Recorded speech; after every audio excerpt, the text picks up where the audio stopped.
ఇవాళ ఫ్యామిలీ అందరం కలిసి శ్రీ రామలింగేశ్వర స్వామి టెంపుల్‌కి వెళ్ళాము. ఇది కీసరగుట్టలో ఉంటుంది. సో, మేము దర్శనం అయ్యాక ఈ వీడియోని షూట్ చేశామనమాట. ఇక్కడొచ్చేసి ఇది ఎంట్రన్స్. మనకి ఎంట్రన్స్ ఇక్కడ నుంచి ఉంటుంది. అండ్ ఇదొచ్చేసి మెయిన్ గోపురం. ఇది గుడి లోపల. ఇక్కడేంటంటే వ్రతాలు చేసుకుంటారు. సో, ఈ ప్లేస్ అంతా వ్రతాల కోసమే. ఇది లోపలనమాట. Inside the temple. మేము ఈ వీడియో షూట్ చేసే లోపల గుడి అనేది క్లోజ్ అయిందనమాట. మేమైతే మంచిగా దర్శనం చేసుకున్నాము.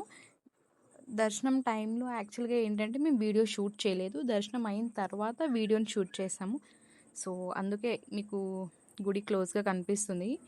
అండ్ దర్శనం అయిన తర్వాత ఇలా బయటికి మేము వస్తున్నాము.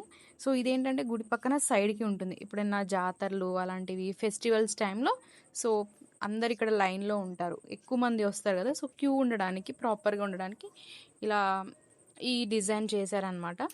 సో, ఇక్కడ ఏమో ఇంకొక కూడా దర్శించుకున్న తర్వాత గుడి వెనకాల చూస్తే ఇలా మొత్తం కంప్లీట్‌గా మనకి బండల్లాగా కనిపిస్తుంది. అండ్ ఆంజనేయ స్వామి కూడా మీకు కనిపించాడు కదా! అండ్ ఇక్కడ ఏంటంటే మనకి 101 శివలింగాలు ఉంటాయన్నమాట. సో, అందులో మనకి ఎంత వెతికినా 100 దొరుకుతాయి. అండ్ 1 అయితే మనకు కనిపించదు అని అంటారు. సో, ఆఫ్టర్ దర్శనం అయిన తర్వాత మేము ఇంటికి రిటర్న్ వెళ్ళిపోతున్నాము. బ్యాక్ సైడ్ మనకి స్టెప్స్ ఉంటాయి. ఆ స్టెప్స్ త్రూ మేము ఇంటికొచ్చేసాం. యాక్చువల్లీ గుడి చాలా పెద్దదనమాట. మీకు ఇక్కడ చూపించాల్సిన మంచి మంచి స్పాట్స్ చాలా ఉన్నాయి. మాకు టైం లేకపోవడం వల్ల మేము అన్నీ షూట్ చేయలేదు.